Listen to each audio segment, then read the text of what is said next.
And I would like to call the meeting to order at 12:02 p.m. This is the regular February meeting of the Advisory Committee on Sustainability. And we had posted our agenda, and we will go through in order of the agenda with one addition, and that is my understanding that there is a member of the public on the call who would wish to comment. And while I had not scheduled public comment, we can certainly add that to the agenda. And I would Thank make a you. It's motion very that short. we will Just a make that. couple of minutes. Thank you. Yes, but we will, thank you, Les. And I'm going to ask you during the discussion of the board, the committee members, if maybe you want to mute at that point, but that we'll add it at the end, just so that we have a lot, and I want to accommodate you. We'll add that at the end of the meeting after we've communicated about some of the things that I believe you're concerned about. And so that's the plan. So I make a motion that we add public comment after the 2023 focus to the agenda. Anybody second that motion? Sounds good. Okay, Carolyn, all in favor?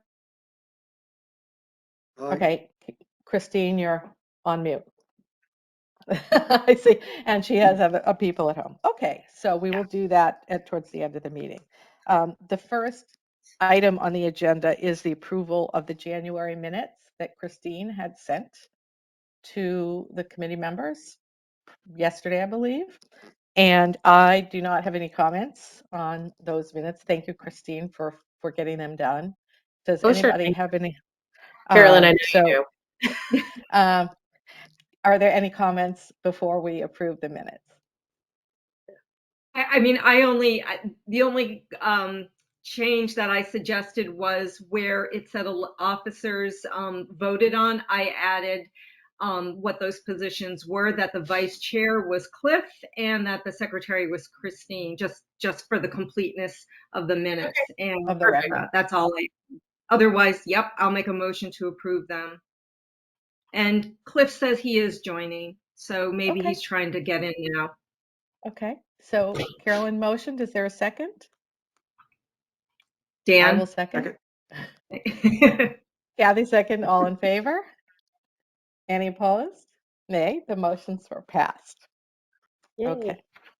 Great. We're going to move on quickly here. I'm not going to try and take a lot of time on in between sections here, but would like to introduce Carolyn, who had been asked by the folks at Channel 79 and citizens that monitor our committee if we could briefly mention the sewer system presentation that Ed Gentile and Craig Flaherty on the Sewer Commission had made that was public on Channel 79. Carolyn, can you, and I believe that you can give us a brief update of what that meeting was about, and if members of the public are interested in knowing more, where they could. Yeah, learn. I'll just give like a 2-minute summarize it in 2 minutes or so. So this is sort of like a like a public service announcement. Jim Cameron from TV 79 does this segment called Inside Town Hall, and in January he interviewed Ed, who is our Director of Public Works, and Craig Flaherty, who is Chairman of the Sewer Commission. And it was about a 45-minute conversation, which I think was really very interesting, and I think contained a lot of information that is important for the public to know. The first being that the town's sanitary sewer system is the town's single most important piece of infrastructure. There's 81 miles of piping with 14 pump stations and 10 miles of forced main, which is under pressure. And so as users, we want to be able to protect that important piece of infrastructure. And so some of the important things that residents should know and that they should do is not to use wipes not to put them down the toilet, whether they say flushable or not. They cause clogs in the infrastructure. Do not put dental floss down the sink or the toilet, because that there, for some reason, seems to be an inordinate quantity of dental floss that is catching in the bearings of the system. And something called fog, which is fats, oil, and grease, should never go down your sink drain, because even if you wash it down with soap, it, by the time it gets to the end of the street and gets into the system, it coagulates. So I just want to, as a shout out to the food scrap program, fats, oil, and grease is something that you can recycle in the food scrap program. And also, going along with the food scrap program, Craig was asked about garbage disposals, and he said they're convenient, but they also are not great for the system, because the little pieces that get ground up, they go down the drain, but they do end up clogging the system, and they also change the pH of the water, and so they're not good for that reason. So I just really highly suggest that if people want to hear the conversation, which I think they should, you can either go to Darien TV 79, and you can find it under Inside Town Hall, the Inside Town Hall segment for January 2023, or you can go on Darien Recycling Center on Facebook, Twitter, or Instagram, because I included the link there. And I believe that the link was also included in the most recent mailing of the town's e-newsletter that comes out of the first selectman's office. There was a little piece on that. So there was a link for the segment there. So that's all I'd say. Ed, did I do justice to your conversation? He's muted. Yeah, yes, you did. And I have to say, Jim did a fine job in cutting and piecing it together too, because it actually flowed really well after I watched it the second time. It did. Yeah. Is there anything that I left out that you think the public should know? We touched on illicit connections and illicit flows into our system, which is something we're spending a whole lot of money looking to remove right now. And I think it's important for people to know that, sump pumps, any connections that to the system that don't belong there, only add to the flow that we send to Stanford that we end up paying for to treat. Right. So, Right. Craig made the point that the town is paying to treat clean groundwater. yeah, and I think that's important to understand. Okay, one resident, one sump pump, how much could it possibly be? But I can tell you that there are quite a few, and I'm going to guess in the thousands of sump pumps. And when we get these storms, they do run. So we end up treating clean water basically and paying for that. So that's probably the only other thing that I want to mention. And didn't Craig mention that the sewer commission is in the process of, they have a method where they can determine which homes have those they are illegal hookups. Did I understand him correctly? There's different processes we've used to analyze our system right now, which could be anywhere from doing analysis at night, wet weather flow analysis and metering, dry weather flow and metering. We've done all of that, and we've analyzed some sections that have quite a large piping sections that have a lot of infiltration, and other sections that do not. And right now we're just starting the second phase of the rehab to some of those sections that came up as hot sections to treat.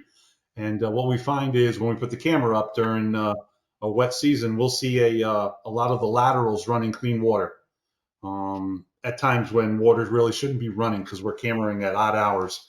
So those are good indicators that we're dealing with sump pumps, and they'll go on and go off cycle on these things too. We can notice that too in the manholes when the flows start to increase. Thank you, Ed. Thank you, Carolyn.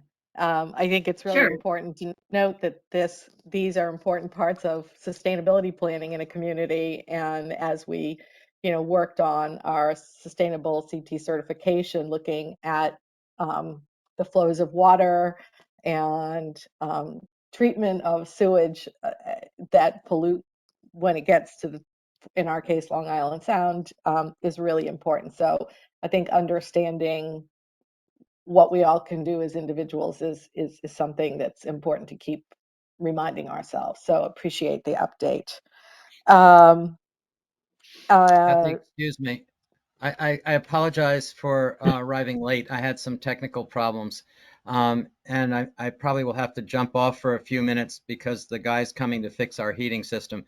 But I think I arrived just at the moment, Carolyn, where you were saying where one could access the presentation that Ed did with Craig.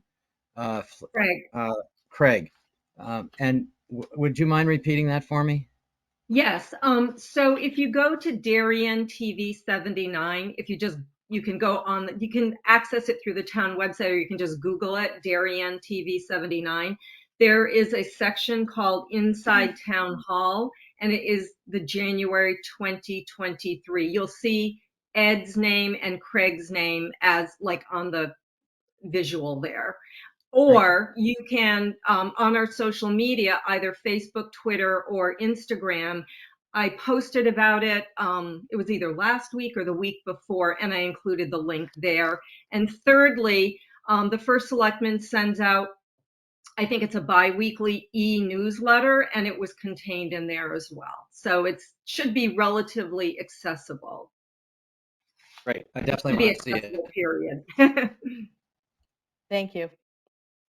Okay, moving on the agenda to item number 3 is recycling updates, and there are updates in all the areas that we work on recycling, and would like to talk about them, update what's going on, and then I think we might come back to them towards the end in terms of the focus of 2023, where they're prioritized. So I don't want to don't want to intertwine them, and I want us to have time as we get to the end to really have some action steps. So we'll go through the updates and then come back to maybe new actions beyond what we're doing today, if that makes sense. I wanted to start at least by acknowledging the work of the committee and members of the committee that had been talking about finding ways to educate the public on how we recycle in the single stream recycling center and what we could all do as individuals. And Cliff had come up with an idea and Carolyn helped implement it, and they both wrote, and I drew the short straw to actually give the presentation. But I just wanted y'all to know that in January, with the assistance of Carolyn and Cliff in particular, I presented a presentation to the representative town meeting. They added us kindly to their agenda to talk about recycling right, which is a term that's used in the Recycle CT platform in their app. And without going through what was, a 15-page PowerPoint, the net of what was presented was the notion that the state is in a crisis. We're taking 1 million tons of garbage and shipping it out of state every year, and that is not sustainable. Everyone is looking for ways to handle that waste internally, and the only other thing other than finding ways to dispose of it in state is to reduce the waste. And so we were talking about that, broadly, but here in Darien, what we can do, what choices we have, and it really comes down to 2 things. One is properly using the recycling system set up at the transfer station, either through what you give to your private haulers or what you bring yourself to the dump, and understanding what goes where. So we talked about the application Recycle CT, which can help people know what's in and what's out and where it can go and where it can't go. We talked about cardboard being separated and flattened so that the bins can fill. We talked about not putting things that can be recycled in your garbage or in the hopper, as that adds to the cost of our hauling away and just exacerbates the problem that we have, that there's no place for the garbage to be processed in state. We're fine. We have a place to process in state, but the state is in a crisis. And as individuals, we can do more to recycle right. And if recycling right isn't enough to help with this waste crisis, the only other place to look is at food scraps. And food scraps are anywhere from 20 to 30% of waste. And if the state is hauling out 1 million tons, it's easy to extrapolate what is going into being hauled to landfills from the state of Connecticut, and we can even look at our own data. And we will talk about what we do recycle, what tonnage we do recycle, but there's way more room to improve upon that in the state. And hopefully that's one of the focuses that this committee agrees we work on this year, is to get more food out of the waste stream. We thank the people that have embraced the concept and bring their food scraps to the transfer station. We're looking for ways to extend that service or expand the usage of it at the dump. So just wanted to make sure that people knew that we presented that to the town, and that theme is not just me or our committee that's being discussed. The next morning, I woke up to the Connecticut Mirror with an article about the state legislative priorities, and this is at the top of the list. How do we reduce waste? And the discussion will be more places to dispose or less waste. And the only way to get less waste is to get the food out of it. There's really no recycling, right? Yes, and getting the food out of the waste. So if we don't act on our own, it would seem that our state representatives and the region in general will be coming up with solutions for us. So I just thought it was important to set that as the stage for where we're at right now. And I'm going to ask Carolyn, who has been tracking our food scrap program, which is available to anyone with a sticker to the dump, whenever the dump is open. And you can tell us kind of what the data is at the end of the year and the beginning of the year, and we can use that maybe later in this talk if people have ideas on how to expand it, if that's an idea we want to work on. Carolyn, back to you. Okay, just really quickly, I usually report on the monthly tonnage, and I didn't have a report to give last month, so I'll give December of 2022, which was 3.43 tons were diverted from the waste stream, which is, kind of what our average has sort of been. And I actually went back and looked at what we've done in December of 2018, 2019, 2020, and 2021, and the average is about 3.87. So it sounds good, but it's just kind of not really moving the needle. However, in January, the tonnage diverted was 4.17, which was a little bit higher than the average for the Januaries of the past 4 years, which was about 3.3 tons. So that's positive. So that shows that, and there were some cold days there in January. So it's good to see that people are continuing to use the program. So those are the numbers for December and January. We're always looking for ways to try to, increase, participation in the program. And, I think we'll be talking about that a little bit more, excuse me, under communication. So I won't say anything more unless you have questions. Anybody have any questions for Carolyn? I have a question for Ed.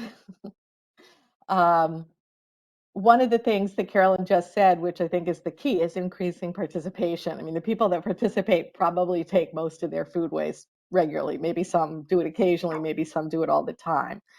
But one of the things that I was curious, we sell the kits at town hall in your department, Ed, and I'm just wondering if we keep like records by month or quarter that would let us know. I mean, we've been trying to get the word out a little bit in the last quarter of last year and through the newsletter and this talk the other, in January. Is there any way to know how many people are requesting, if any, the kits that provide the countertop bucket and then one for your, for your outdoors or for your collection? That might help us know, if we're reaching anybody. Kathy, we keep records of all the sales that we have up here. Okay. By day, by week, by month, whatever. So And I know we you've have a had record. some staffing out. That is there a way to get that information that even we could come in and noodle I'm with sorry, or something? I couldn't hear you were talking. Okay. Okay. Is there any way? I know you've had some staffing absences this in the past few weeks or whatever. Is there any way we can get a hold of that through somebody in your office or Yeah. come in and So write it down send me, ourselves? Kathy, just send me an email asking, tell me what you want from me, and I will get it to you. It may just take me a couple days longer than usual, Sure. but we'll get you the information. Okay? And we know that what you have people that keep track of this, and if they're out, the data may be there, but just a little harder to track down. Okay, thank you, Ed. Sure. I will send you an email. All right, moving on. Kathy, the Anything other else? thing I just wanted to say really quickly is that while people find the food scrap kits really helpful when they're starting out, people can participate in the program they don't have to purchase a food kit to do it. Like if you have a bucket or a piece of Tupperware or whatever system you work at that works out for you, you don't have to purchase. So I just don't want people to think that if they haven't purchased a kit, they can't participate. They can. Thank you. Right on. Okay. The next topic on recycling is the swap shop, and we all know we talk about it every month as a place where things that this ties. It's so important. It ties so much back into what goes into that hopper and what we pay to haul away. That in our case gets taken to an incinerator. But the town has made a commitment to have a place for people to leave things that are usable, and could have a second life, if not in someone's home, but in another. And we've had Dan as our head of coordinator of volunteers for a really long time, and we know that what's in and what's out and what can be recycled and what we should keep and how much space we have, those things are constantly evolving. So Dan, we'd like Dan to give us sort of a brief update on where things are at the moment, and then have a brief conversation about what we can do to improve. And a little of that can come towards the end, what's our focus in 2023. But as part of the conversation, we've talked about developing an agreement that volunteers would sign, sort of a training methodology so that everybody was up on what the kind of the rules of the swap shop were, what can be taken, what should go to recycling, what happens if we have extra cardboard, where it goes. So there's kind of a process. So after Dan gives us an update, I can show you some of the work that we've been doing to develop guidelines that are not our guidelines. They're guidelines that if this committee wants, we would present to Ed, and Ed can present to the administration for approval by the town as guidelines that we could all follow and understand. Have I stated that correctly, Dan, so far? Yes. Yes. Okay. Well done. So thank you. So I learned more about the swap shop in the past month than I ever thought I'd know, and it's quite an operation.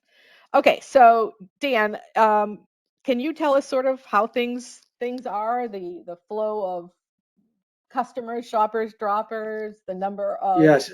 regular We volunteers?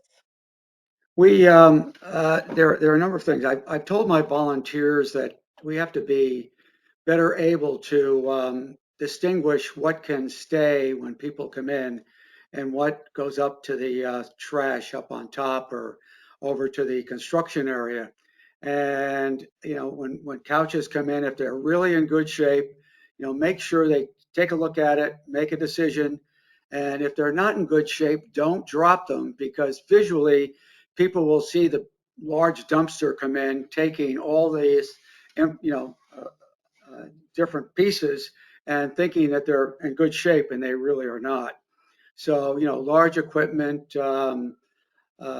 machines, iron machines that you work with, I told them if they're really not in great shape, we're not able to put them into the into the shop itself, we don't have room, just bring them up to the station, and that will help us immensely, especially with perception on that end. The other thing is, about a year ago, city carting no longer allowed the small machine from the top to come on down, three loads to pick up the cardboard, the plastic, and the metal. And we were splitting it at that point in time. And that was a big problem where, last year the hauler would come in and just take it all and dump it. And of course, we didn't want that to happen. So now Ed has asked the large hauler to come in, and we're going to split it out. And as he comes in, the hauler is pretty large, so we'll put it in separate areas of the hauler, and he'll go up on top and redistribute it to where it should be. Now, the problem with a large hauler is, especially on a Saturday, with a big machine going up there and doing that, and cars coming back and forth, that's quite difficult. But Ed said they're going to try to manage it at this point in time. It's not that, it works well during the week, but on Saturdays we'll have to figure out if it will work or not. Or maybe just buy a small hauler for the town that we can use and have someone work it during the week and on Saturdays. So we've put that in place. Also, it's been quite slow from about 8:30 to 10, and then it really picks up from 10 to 12. And on Saturday, it's picking up also. So it's been quite lively at this point in time. And as you stated, we are working on some new policies and procedures, not only for the employees or our people that are volunteers, but also for the public. I mean, the public has to be aware of what their responsibilities are also. And there are responsibilities, and I think we have to make the public more aware of what they are. And we will get to that. That's a good lead in here, Dan. Does anybody have any comments or questions from the committee for Dan as to what's happening at the moment? No. Okay. Well, Dan, to your point of kind of processes and procedures, I like to say that as opposed to like rules, like guidelines, or we're all in this together, hopefully, to have ways to repurpose items that aren't ready to go to the incinerator. And last year, during the time that we were filling out the sustainable CT application, both our Carolyn Bain, who was our chair, and our prior chair, Craig, were working on draft documents that we could propose to the town of Darien for both signage, enhanced signage outside for volunteers and shoppers and droppers, patrons to use. And then when someone becomes a volunteer, just a format to know who they were and kind of what the philosophy of the swap shop was and what duties were required if you were going to volunteer. So I was kindly given the documents that Carolyn and Craig had worked on. I'm going to share one on the screen. They're not final, they're drafts. It says draft, and the idea would be feedback from the committee so that then we could make a motion and agree that we would refer these to Ed and the town for printing if in fact the town wants some guidelines to be posted outside the swap shop. And I'm going to try to share my screen. Okay, and I had a problem the last time figuring out how to do this. Okay, I found my window. Share my window. Okay. Can you all see that? Yes. Okay. So this was a document that had originally been drafted in September of 22 by Craig with input from Dan and I believe Ed, and it was meant to be, and this was envisioned, again, this is a draft, signage that we could put outside that patrons and volunteers could refer to as they're using the facility. And I'll read it fast, and then any comments people have at the moment, we will either make a motion to move it on to Ed, or we'll say it needs more revision and deal with it at a future meeting. The swap shop was created to reduce discarding reusable objects. Participating in the swap shop helps reduce the cost of waste and facilitates repurposing of usable objects. It's a public space, safety is paramount, and whether a shopper or a dropper, please observe the following rules of conduct. That would really be shopper, dropper, or volunteer, I think. Be courteous. Always monitor children, especially in the parking area. You know, there's no climbing. It's a safety hazard for kids to be climbing on things that are really not, you know, harnessed to the ground or the walls. Be respectful of the space of others. If, you know, do not approach a vehicle or take items out of the hands of other people. Give everybody their space. We all know there's fun stuff there, but we just be generally respectful of space. No smoking or pets. Those are hazards. And the loitering statement was written because at times when the swap shop is very busy, we need people moving in and out, or we get into like traffic jams in the parking lot. So asking people if they're coming in, if it's really busy, to limit that to 15 or 20 minutes and come back several times a day if chosen, but to give people a chance to cycle through. And when it's time to close promptly. Mainly the volunteers are looking to leave after they've given their time. So ended with a, you know, swap shop is not a place for all trash. If things are broken or certain things we can't take, there's an acceptable items list that is posted, and to use that. So that is a guideline that, as I said, Craig had written, Ed had looked at, Dan had looked at, Carolyn's taken a look, I've taken a look, and, you know, all separately. And I tried to put it together in a way that hopefully we could present to Ed for publication as a sign. To, we were trying to figure out where, you know, where, I'm not sure exactly where it would go at swap shop. We might have to figure that out. Any comments, thoughts, questions by the committee at this point on that document? Kathy, isn't there a sign now like this?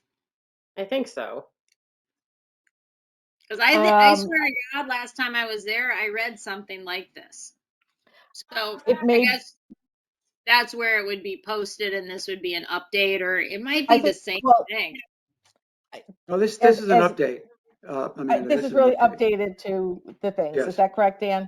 And that Yes. that the committee in the last year and the year before has been working on making it clear and making Right. it visible Yes. for Looks great. everybody to know. Yeah, So- I just wanted to say, and Amanda, so since I'm the old timer on the committee, I remember this, but when we had the old swap shop, this draft is really just an update of an original draft that was an original sign that was approved in 2014, so quite a while ago.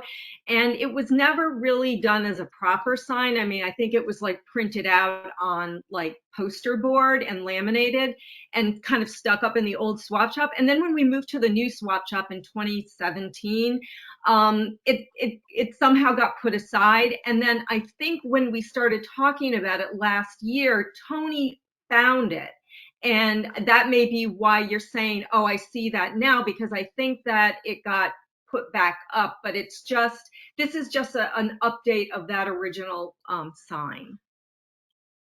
And again, it's the town has the authority to, has the budget to print a sign and the authority to edit or correct this if in fact they want different wording or things added or taken out. And but I think this is a document that we, you know, as is or with specific edits could be presented to the Department of Also, Public Works. Amanda, there are pieces of this on other signs. So, Yeah.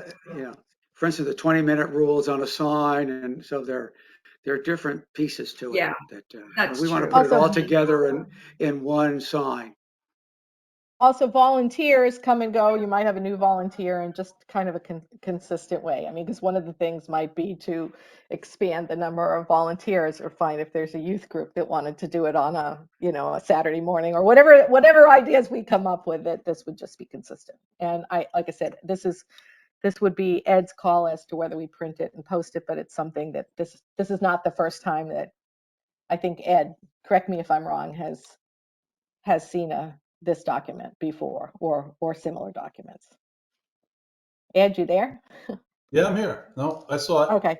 Yes, this is, like Dan said, they went through, I think, a while back to kind of update it, if you will, to address some things that have come up in the past year or two, to kind of make it clearer to folks what our expectations are when you show up, and how we would appreciate certain conduct from all of our residents, not just the volunteers, but all of them, so that this could be a place that people could enjoy to come again.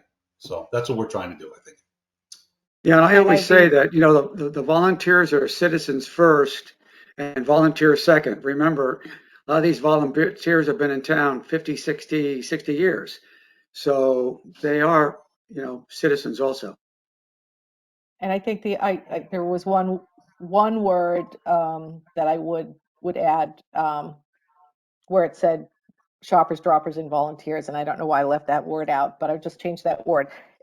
Being new as chair and not knowing how we do these things very well, is this something that would require a vote to present to Ed, or is this just a document that we would forward to Ed and then the town can, find out how big and where and what it would cost? Can Carolyn or Ed, can you guide me on that? We can vote on it. I mean, I think it could be either way, but since you took the time to go make the presentation and to have the discussion, I think it probably would be a good idea to have input from the committee in the form of a vote. Okay. Is there anybody who would like to make a motion to forward this document to Ed for consideration and printing? Christine. motion. Second? Second. I think that was Cliff's hand I see up there. Any comments? All in favor? Aye. Aye. Okay. Anyone opposed? It No. is unanimous. Okay, Ed, I will send you a copy of that. It's in Word, so it can be edited. I think Craig had done it in like something else, and I had to copy it all. I'm not really good with the formatting things, so the words are there. And if it needs more work, you can certainly let me know, or Carolyn, or Let me somebody who let me can get work it with to the publishing.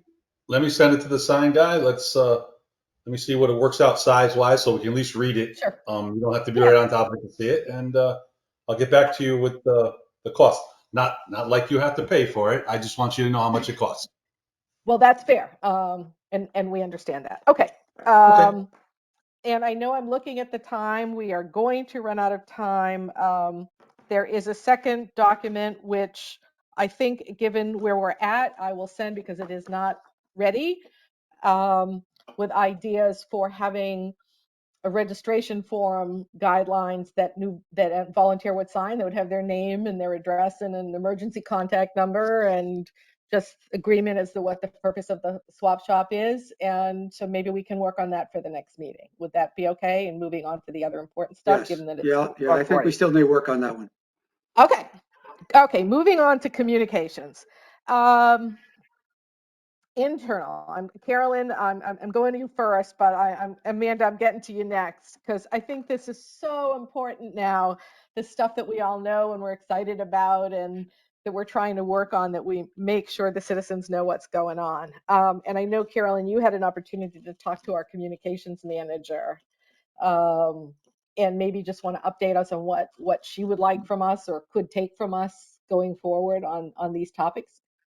Well, I think, anyone who has read the most recent e-newsletter and saw the segment on the food scrap program knows that she's doing a lot to help promote it, and she actually put in a copy of the brochure that accompanies all new kits, which basically just describes the program.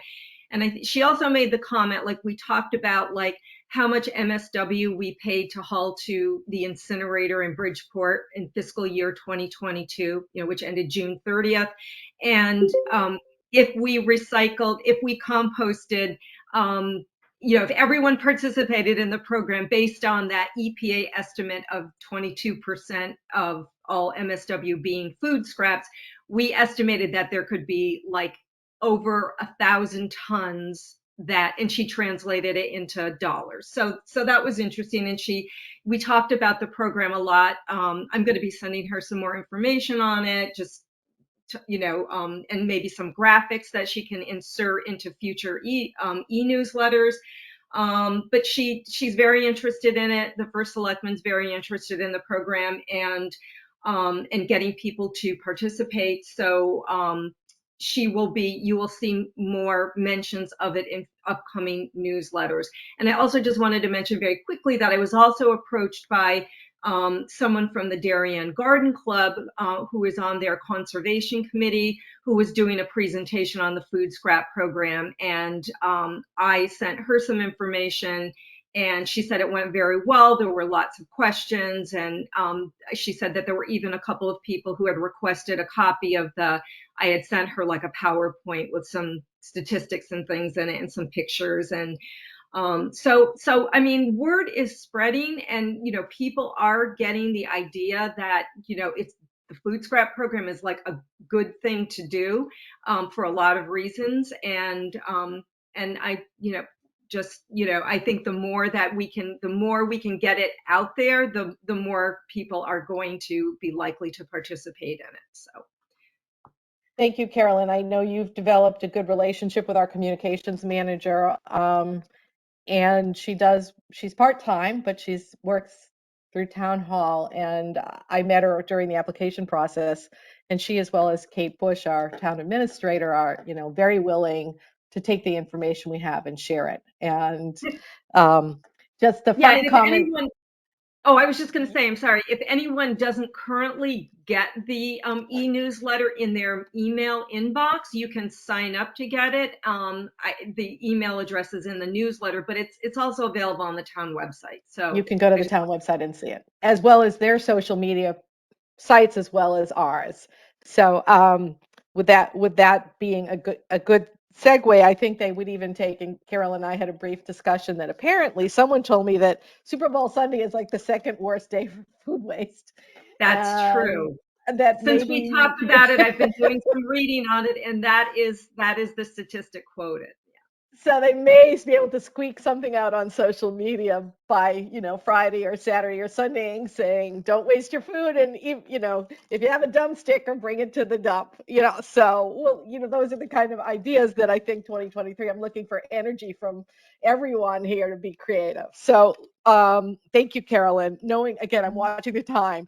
I don't want to limit sort of the work that Amanda had done in a publication, because I'm really excited that we could maybe write some articles. So Amanda, you want to just take it from here on what you've learned and the ideas you have, and if you need volunteers to write or whatever. Sure. So we have two magazines. I mean, there seems to be a lot, but there's two that really are trying to be community focused. There's the Darien Neighbors, and then the new one, Darien Magazine.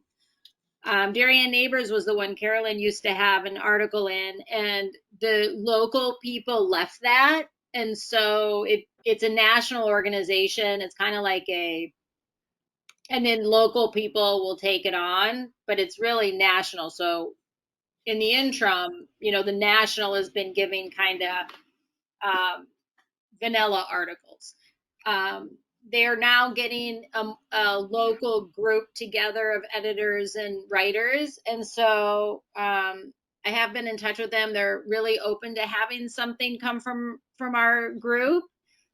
And then the other magazine is a brand new startup that Pam Dave Osler is editing, who was part of the Darien Neighbors, right? And they're very open to something. You probably got it. It was very pretty, and it's bright colors, and the articles are fun, and it's very, very local, homegrown. So the question for this committee, and is kind of threefold for me. One is, do we want to have something in both? Do we want to focus on one? It sounds like Darien Magazine has a bigger reach, but it's also a brand new magazine. So whatever that means. Number two, Do we want something on a regular basis? And then 3, I'm really mindful of April Earth Day and April Earth Month. I think of it as the entire month. And so now's the time, if we want to do something for April, to really hone in on that. I know Darien Magazine's deadline for submission is March 1. My suggestion would be we have some sort of, if I understand right, and again, I'm newer to the committee, we kind of have 3 goals. It's like, and tell me if I'm wrong, community awareness about our committee. And I put in that, this thing you guys have been working so hard to get, that's a Connecticut accolade, if you will. And 2, Connecticut has kind of a crisis here, or they've got a problem with, and so I think people should be aware of that. And then 3, how do we get community more involved in, and like fill in the blank, if we wanted it to in April have some sort of campaign around, food scraps, or, like fill in the blank, we could do a couple different things, or we could really focus on food scraps and maybe do something fun around it.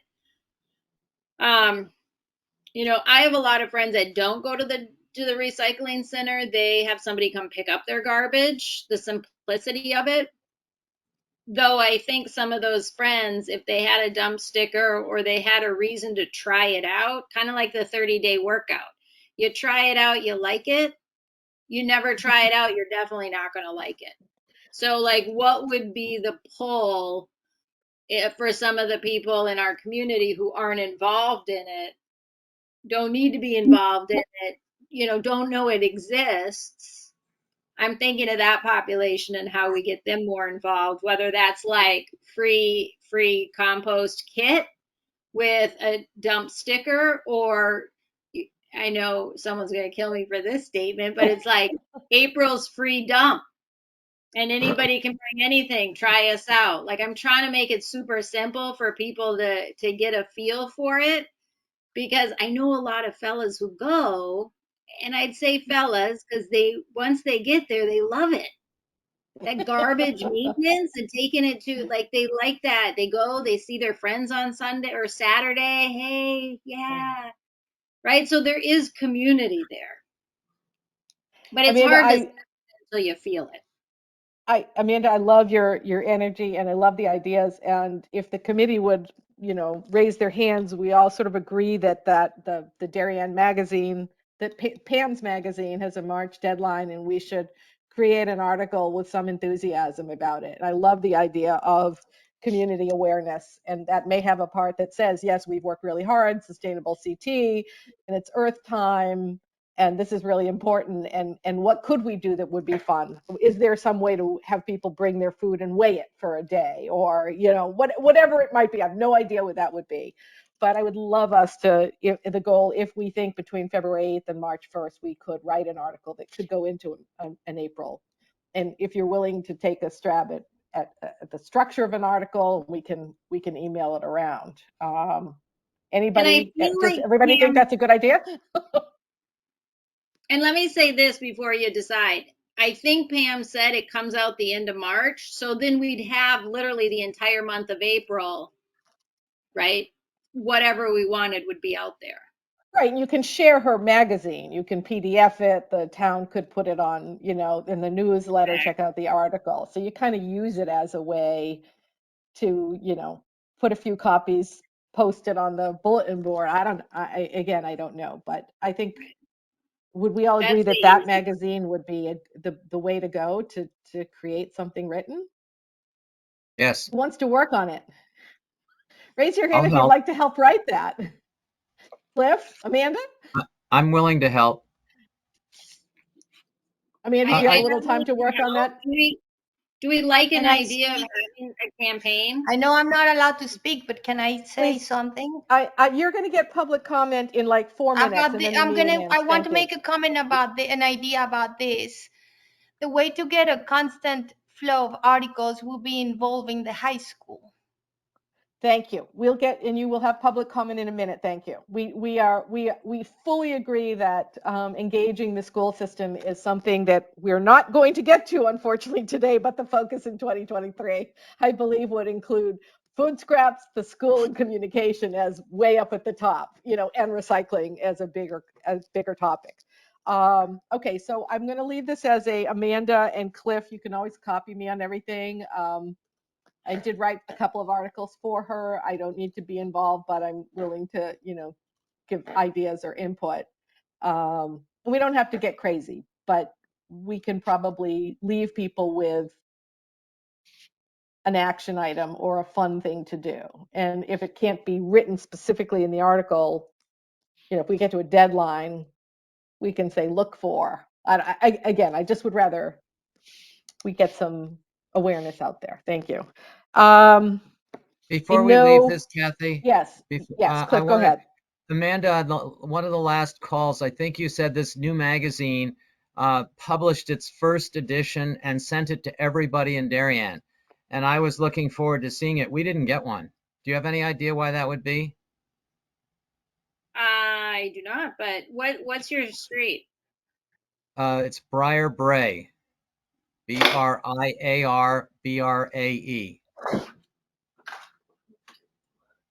Road? Briar Bray. Briar Bray Road, yeah. Okay. I'll ask. I did get it, and it was great, and Pretty. Pam was very enthusiastic about these topics. So what I would say, and maybe Cliff, if you and I are going to work on this,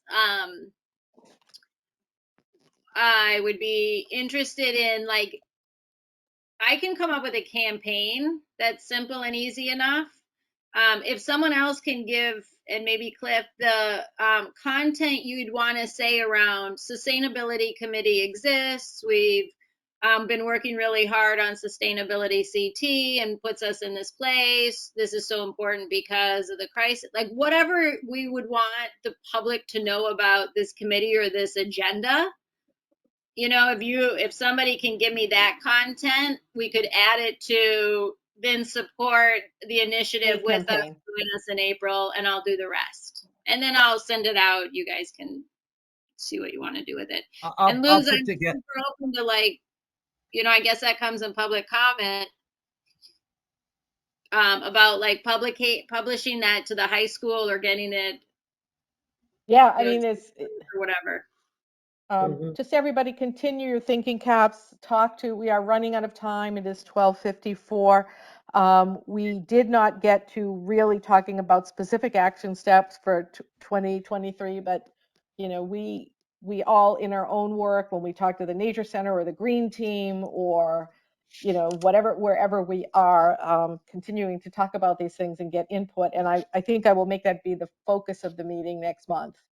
At the top and kind of put the status things down to the bottom. I'm learning. I'm trying to get everything in.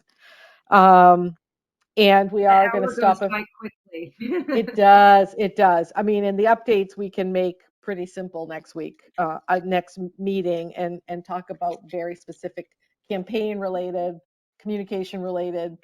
I mean, there may be some stuff that's already out from the state as to ideas that are going to be discussed in the legislature. So we'll kind of flip the agenda if that's okay next month.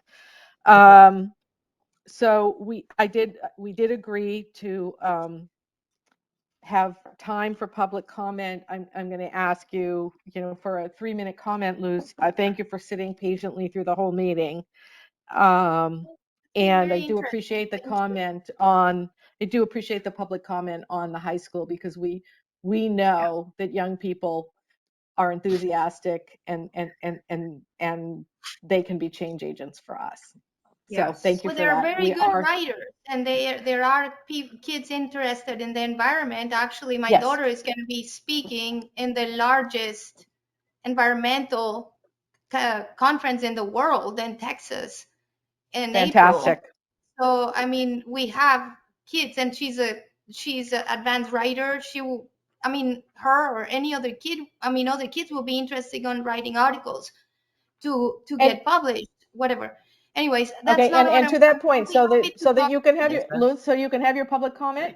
I do think Yeah. those are the kind of things that we would love to, provide to the local Okay. magazines too, context if there's I'll be. articles that people would like submitted.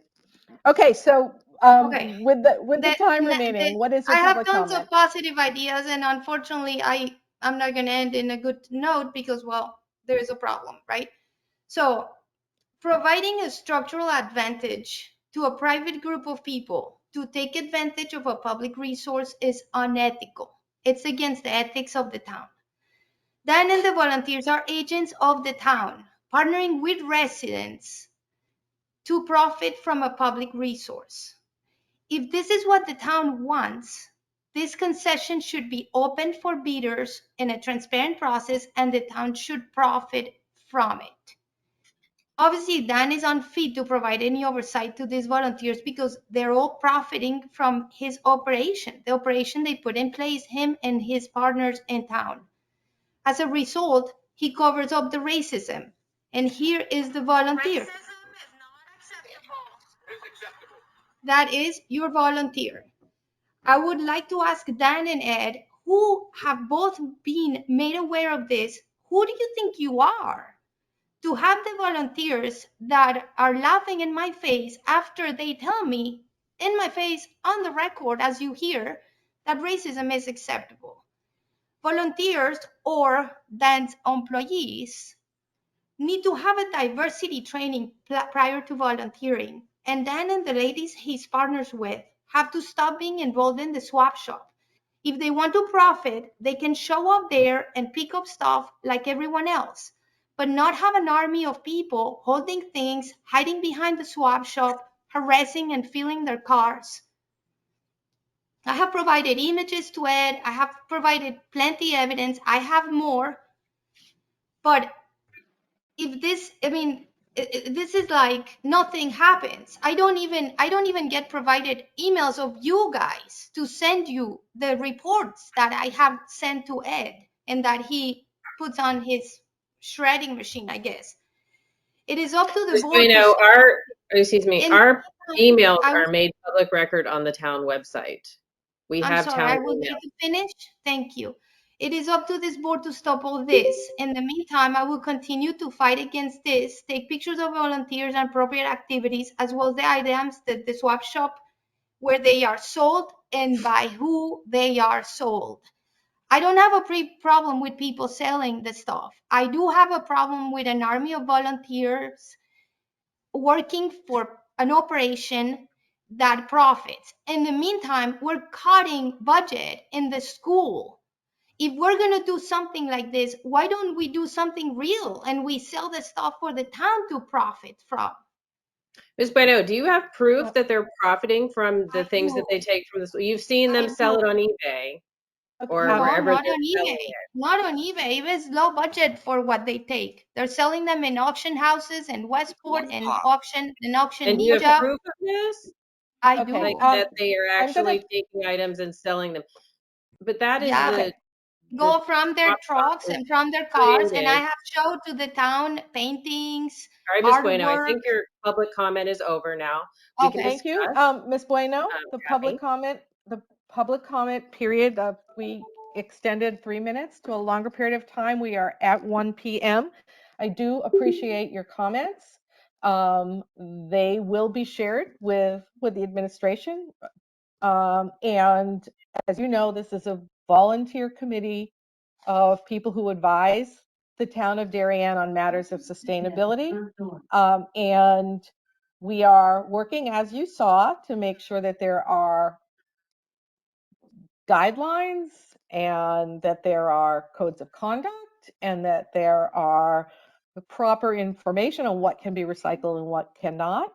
And your enthusiasm for things like sharing community ideas is welcome. And we will pick up this discussion of recycling and sustainability next month. And I appreciate everything time for being here. Can I make one comment, Kathy? Before I turn the we recording adjourn? off, I need, before I make a motion to adjourn, or will somebody make a motion to adjourn, and I turn off the recording, are there any comments from the team? I know it is one. I was just going to tell this young lady, that it is not in the purview of this committee to decide what happens to items that are brought into the swap That shop. is correct. Absolutely we have no control over that. It is not for us to manage. So That So is can I correct. say That something has been really, stated. really fast before you go? Third, I brought something there once. It had this weird nick on it that was unusual. I saw it on Marketplace. So that thing got sold, which is interesting. I don't care, to your point, Christine. Once it's there, yeah. people can do whatever they want. That's not our issue.